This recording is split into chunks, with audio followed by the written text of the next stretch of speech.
Welcome to Smart in the City, the Bible podcast where we bring together top actors in the smart city arena, sparking dialogues and interactions around the stakeholders and themes most prevalent for today's citizens and tomorrow's generations. I am your host, Tamlin Shimizu, and I hope you will enjoy this episode and gain knowledge and connections to accelerate the change for a better urban life. Smart in the City is brought to you by Bible Smart Cities. We enable processes from research and strategy development to co-creation and implementation. To learn more about us, please visit the Bible platform at bible-smartcities.eu.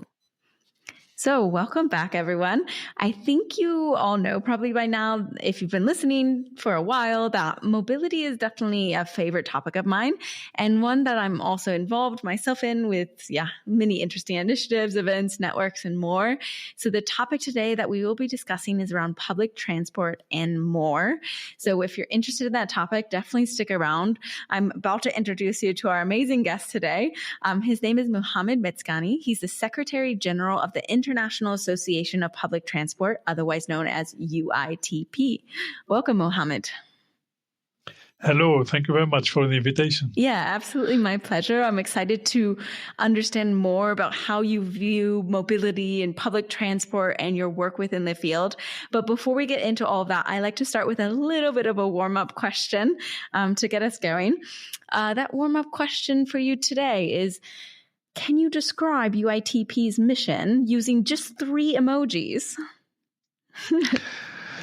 So I would opt for a public transport vehicle, of course, maybe a bus. One, right? Let's say a bus, which is the common one. Then 2 shaking hands. Ooh.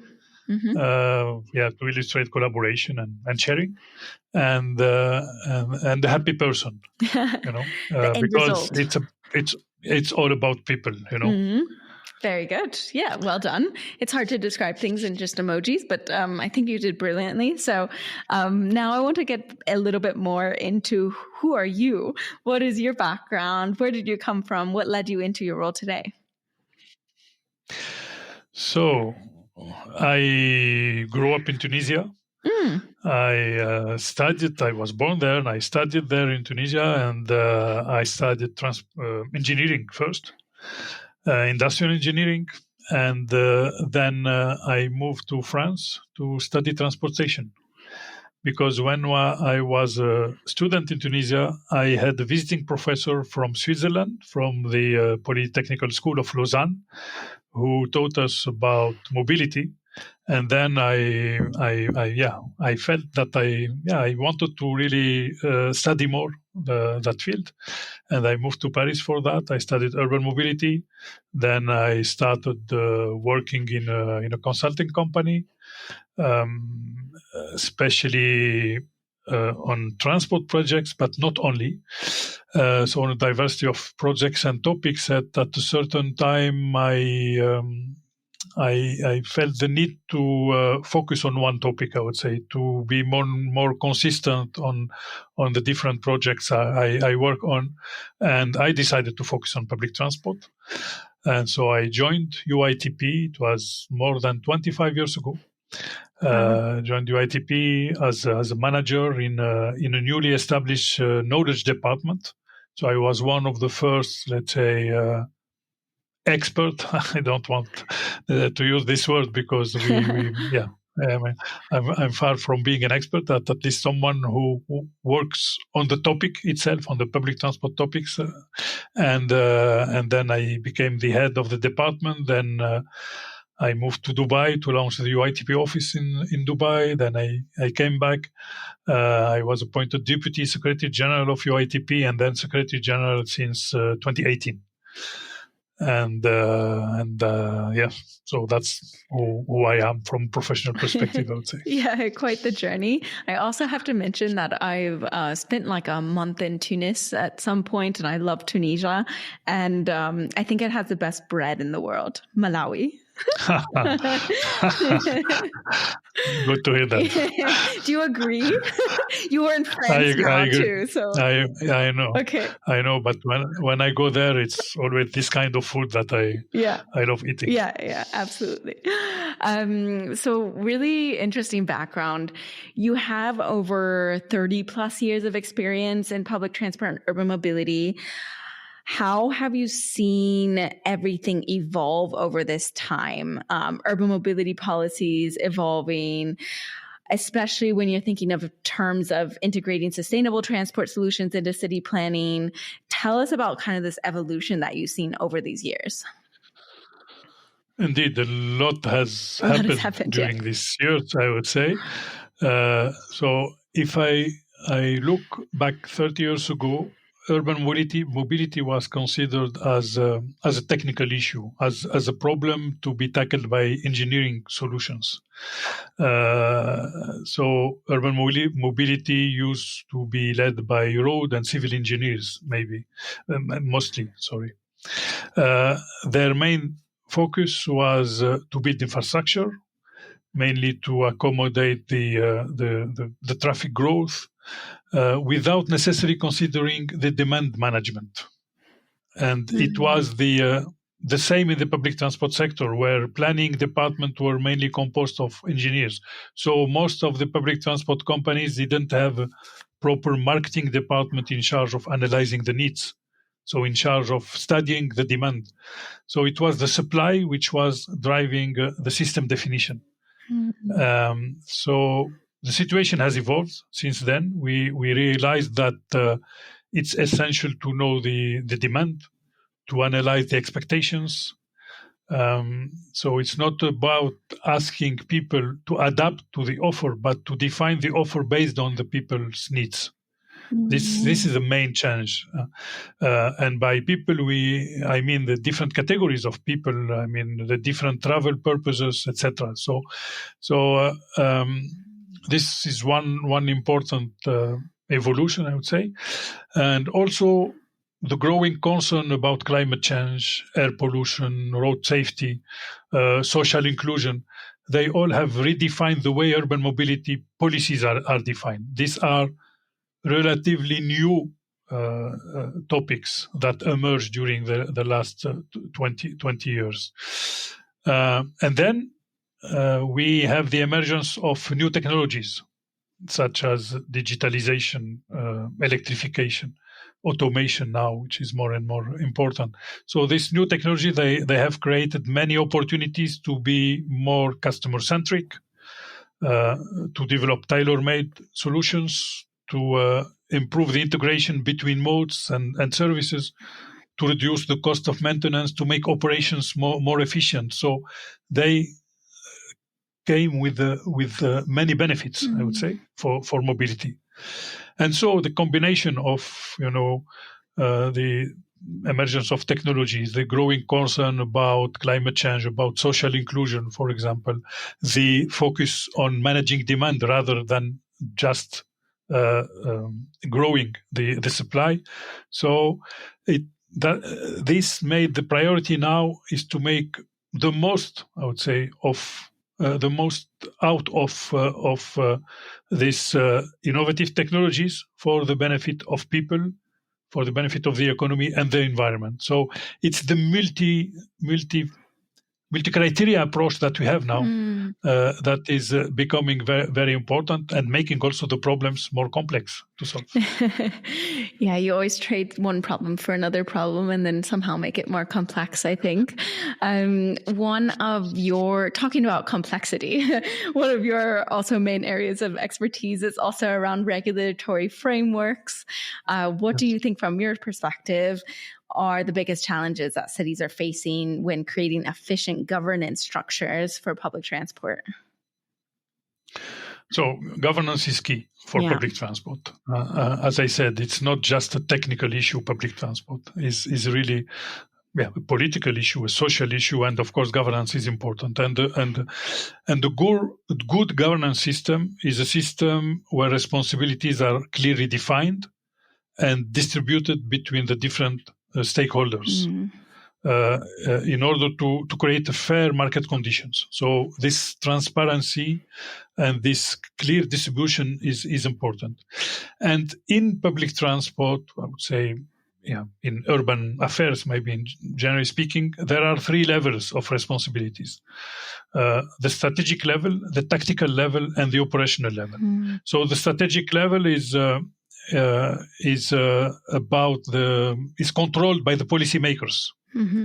It's the formulation of the general goals and targets. For example, in public transport is what is the territory served? Do we want to serve the city? Do we want to serve the region, the metropolitan area? What are the general accessibility goals? For example, we want 80% of our population to be at less than 15 minutes from any bus stop, for example. So this, what kind of subsidy levels we want for public transport. So these have to be defined by the policymakers at political level. So this is what we call the strategic level. And then these strategic objectives are translated into the tactical level, which is controlled by the administrative authority, by public transport authority. So there we will define which tariffs we want, the routes, the modes, the timetable, the type of service. So what kind of products at the end we are offering to our population. And then the operational level, which is under the responsibility of the operator, the public transport company. And there, of course, we'll define the needs of staff, of vehicles, of maintenance policies, etc., the human resource management, and so on. So the main challenge in this structure is that in many cities, the strategic and the tactical levels are merged sometimes. It's like we tend to merge the political decision with the administrative decision, or that the tactical and the operational levels are merged. That means that sometimes the authority will interfere in what the operator has to do. So it means that the distribution of responsibility is not done properly, and therefore the decision-making process is not clear, may not be clear anyway. So to avoid this confusion, we need public transport authorities to cover the tactical level. So really, if we want to distinguish between the three levels, it's important to have public transport authorities. It's of course, we have more and more authorities, but it's still very limited to some few cities, mainly in Europe, but on other continents, of course, as well. But their numbers is limited. So the role is to organize public transport or mobility considering the political priorities, then to delegate the operations to an operator who could be public or private. So this is the role of the tactical level of the public transport authorities, to be really the transitioning, helping the transition between the political decisions and the operation on the ground. And also it's important that the political level doesn't interfere in the tactical level. Sometimes we see, for example, a mayor saying we are going to develop a metro. But the decision to develop the decision may belong to the mayor, of course, but we cannot decide to implement a metro and then start studying the feasibility of a metro. We should first study which is the optimal mode for the city, and then if it's a metro, okay, it's to the mayor to announce it. But and this interference sometimes is not good for a structured approach.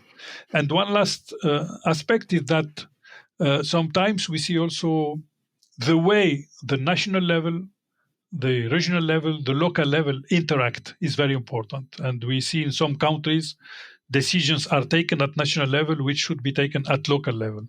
Or sometimes we see in Europe, we have the supranational level even, because we have the European Union who also takes decision who could have an impact at local level. So this interaction is important to be well coordinated to make sure we have the right approach. So I would say, to summarize, an efficient governance structure can only be achieved by making sure responsibilities are clearly assigned and by avoiding any interference between the different levels.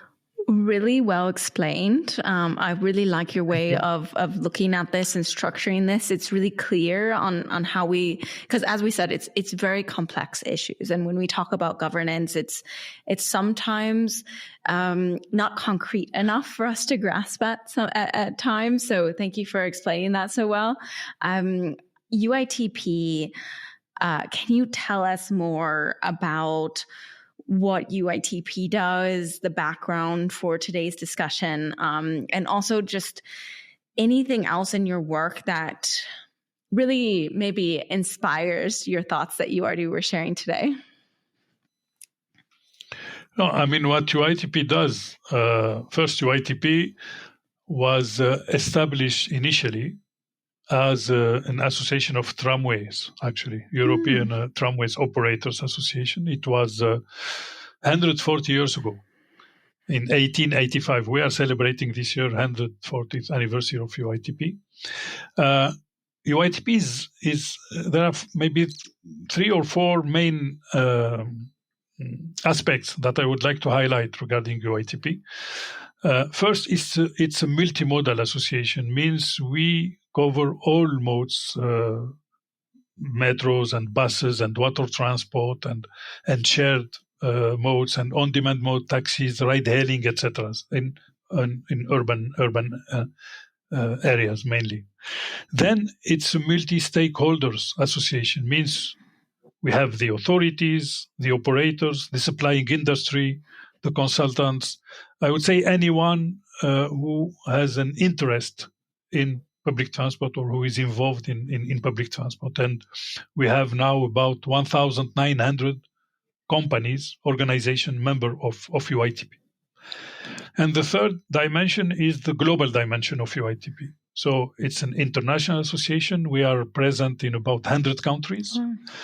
And our objective is to grow the number of members outside of Europe. Now we have about 62% of our members from Europe. Our objective is to have by 2028 50-50. Of course, by growing the numbers outside the numbers outside of Europe. And then the fourth aspect is that we are independent from any industrial or financial interest. UITP belongs to the members. The members are at the same time the shareholders and those who benefit from the services that UITP offer them or develop for them. So, and our mission in general is to put public transport on the political agenda and promote the benefits of public transport, showing that public transport is an investment and not a cost. This is the first mission, or the first element of the mission. The second one is to generate and share knowledge on public transport and urban mobility. So we want to be the center of knowledge. We carry out research, we develop training programs, we of course have a number of committees, working groups, etc. So this is important, the knowledge dimension. And the third dimension is to provide a platform for the public transport professionals, for public transport leaders and others to meet, to develop relations and to learn from each other. So the advocacy, knowledge and networking are the 3 pillars of UITP. Yeah, also very well explained on your mission. And you have a summit coming up, I believe, right? And you do these annual events as well? Indeed. So the summit is the flagship event of UITP. So the next edition is very soon in Hamburg from the 15th to the 18th of June. And starting this year, the summit will be an annual event. So after Hamburg, we'll go to Dubai next year and so on. So every year we'll have one event in Europe and the year after outside of Europe. And it's there where we gather the community of public transport. So Hamburg will be like the world public transport capital city for 1 week, where we have a big exhibition. We expect thousands of participants. Some ministers have already also confirmed their participation, other officials. And really we want to, during that period of time, attract the attention about public transport, the benefits of public transport and what it brings to our cities and communities. Exciting. I'm actually not able to attend this year, and I'm quite disappointed because I have other conflicts, but my colleague will be there also on the ground with the podcast. So we're excited to be there and get to explore with a lot more of your speakers and visitors, etc. So yeah, and thank you for the invite also to you and your team for doing that. So I want to ask you also, what are you seeing as we go into this summit? What are the most kind of promising trends that you're seeing? I don't know if trends is really the right word, but really, how are you seeing this evolution going into, say, 2030? Yeah, I think if we talk about the most promising trends, I think is the increasing awareness about the need to have a holistic approach to mobility, a door-to-door approach. I think this is, and maybe the COVID times has accelerated this trend. We are realizing more and more that we need to define mobility from the perspective of people who don't have a car. And not try to give priority to cars. I said earlier that in the past, the supply was leading the way we manage transport, and now we have to focus more and more on the demand side. And the demand is coming from the people, from their mobility needs. So it's that we need to think now transport or mobility. We need to think about moving people instead of trying to find a solution for cars, or moving people instead of moving cars. And once we adopt the principle, it looks obvious that we should redefine the mobility. First, by making walking safer and in good conditions, of course. I mean, walking is the natural movement, so this should be the priority. Then by encouraging cycling, means by providing the needed infrastructure, a safe infrastructure for cycling. And then by developing mass transit as the backbone, complemented by shared and on-demand mobility.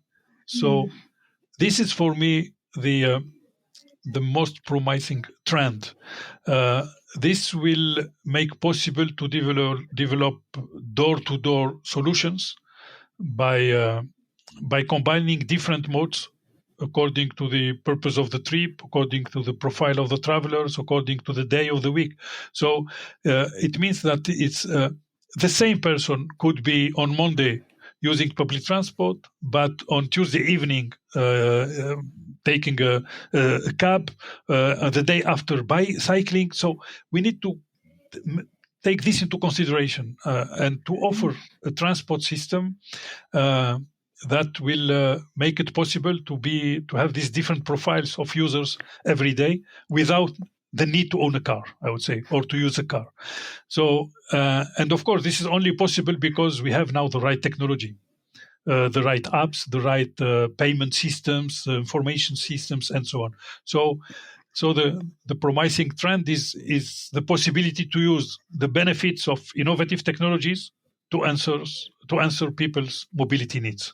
So that's, for me, if we succeed to make this combination, we will solve a lot of problems in our cities. Really good examples. Do you see any bad trends? Let's say those are really good, promising trends that we're moving towards. Are there things that are going in the wrong way, do you think? No, what is going in the wrong way is that this kind of approach is still questioned by people who, of course, want cars to have the priority in our cities, and they don't see that it is creating a lot of nuisances, a lot of externalities. I mean, road accidents is one of them, pollution, space occupancy. I mean, the urban space is scarce, so we need to distribute it according to the number of people, not according to the number of vehicles. So, and of course, it's not easy to make people change their habits. So these are the people who are questioning this trend. Yeah. And that's why we need to convince them. We need to, of course, the objective is not to ban cars, is not to, but to have a rational use of cars. But to consider that cars are only one part of the mobility system, and not the most important one. Yeah. What is important are the people for me, and how to develop a system that could better answer their needs. Yeah, well said. I also want to touch the fact that, of course, there's a big, we're in somewhat of an energy crisis. We were using a lot more energy. We need to come up with more innovative energy solutions. How do you think cities can better integrate energy efficient solutions within their public transport or multimodal transport networks, especially in the context of, increasing urbanization, climate change, all of the above?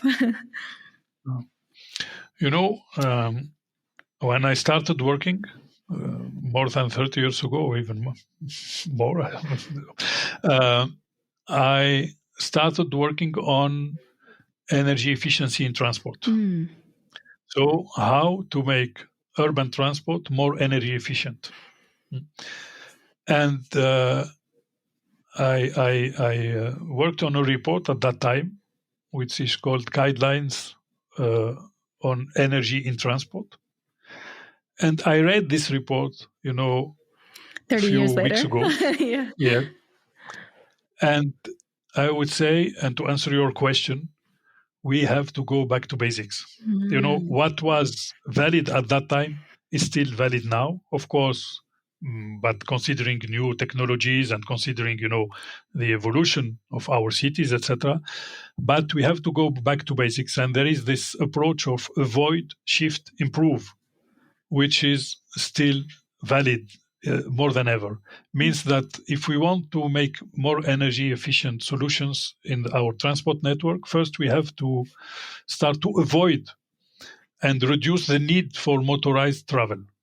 So it means better integrating city planning with the transport planning to encourage, or to make mobility on shorter distances and not to travel on long distances, to try to work from home when possible. So to have a transport-oriented development in our cities. So this is how we can avoid. Then, if we cannot avoid, we should try to shift to more environmentally friendly modes of transport. As I said, walking first.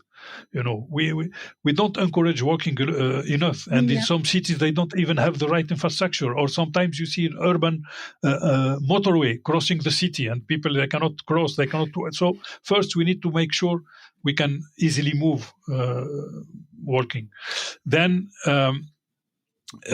using, as I said, public transport, cycling, shared mobility. So shift to more environmental friendly modes. And then if we can't do that, because in some conditions there is no other possibility than using a car, of course, then let's try to improve the energy efficiency of our cars. Of course, electric cars, that's a very good trend.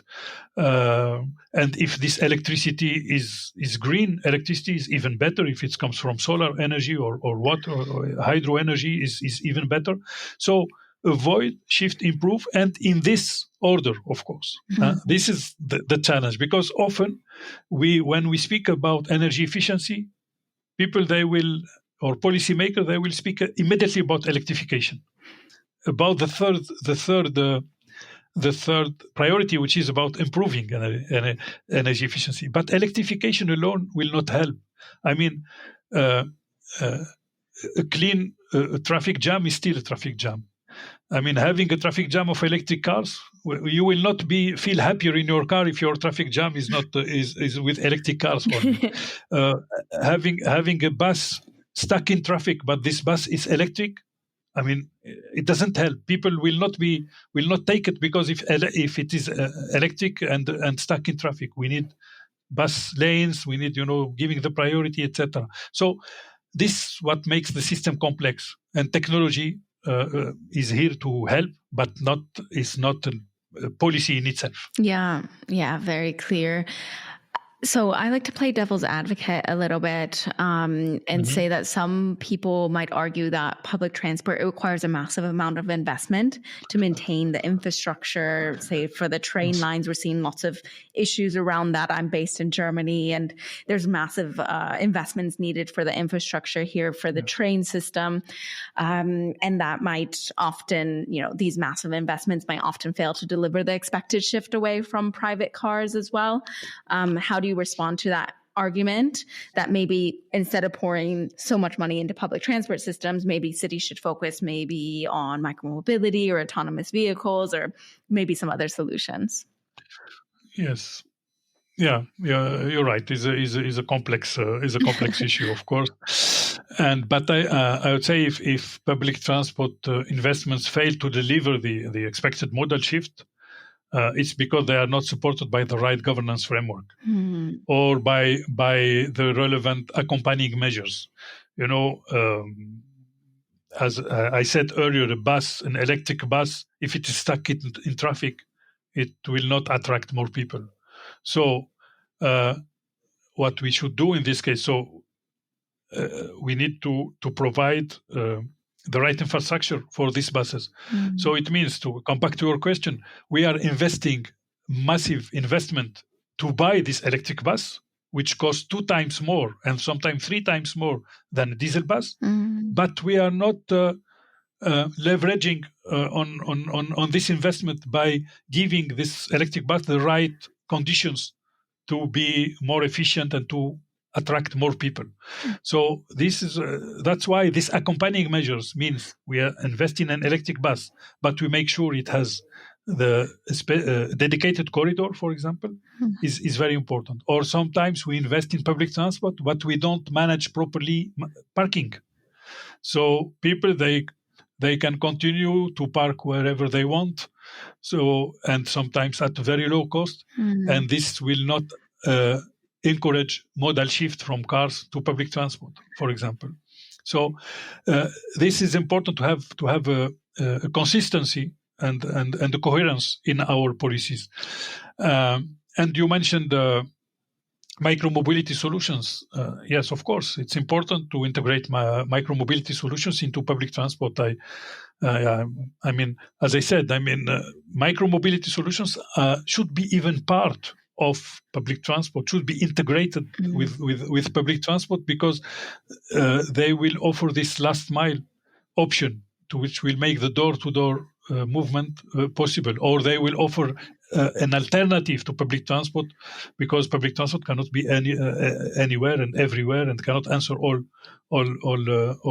demand anyway. And autonomous vehicles, yes, of course, they are part of the solution. But they must be deployed in shared fleets complementing mass transit, because an autonomous car is still a car. So if it is owned and used individually, it won't change anything in the traffic conditions. So it will not reduce traffic congestion. It could be even worse, because we may have empty cars in the traffic. Imagine you go with your car, you forgot something at home, and you send the car at home and to bring something from home. So I don't think this is what we want. I don't think we want autonomous car to have them running free in the traffic. So that's why it's important that autonomous cars are shared, are complementing public transport, and are on demand maybe. But not individually used, because otherwise we are creating more traffic and the city could collapse with that. Yeah, really good points. Now we come to the end of our main interview. We're going to still do a fun segment and go to our recurring question. But before we get to that, I'd like to ask you if there's any topic that you feel like we didn't cover today. This is the part that I like to call the open floor. In case I didn't ask one of the right questions, or there's a topic that you think is really important for listeners to know. Any such topic that you'd like to talk about? Yeah, I realize there is a topic which is close to my heart, but also I think important. Not just I don't mention it only because it's close to my heart. Is that we must involve more women in the mobility and in public transport. More women to design, build, operate transport systems. Women represent the majority of public transport passengers, but only 20% of the employees of public transport, of the workers of public transport. And if we want to better take into consideration the needs of women, and especially to make sure they travel in safe conditions, in comfortable conditions. So we need to involve more women in the public transport sector. And I would say, if it's good for women, then it will be good for everyone. People, they think when we speak about women in public transport or in mobility that we are speaking about a niche market. No, it's not the niche market. It's the biggest market, and because they represent the majority of public transport users. But also, if we do it with them, then for them and with them, then it's good for the others as well.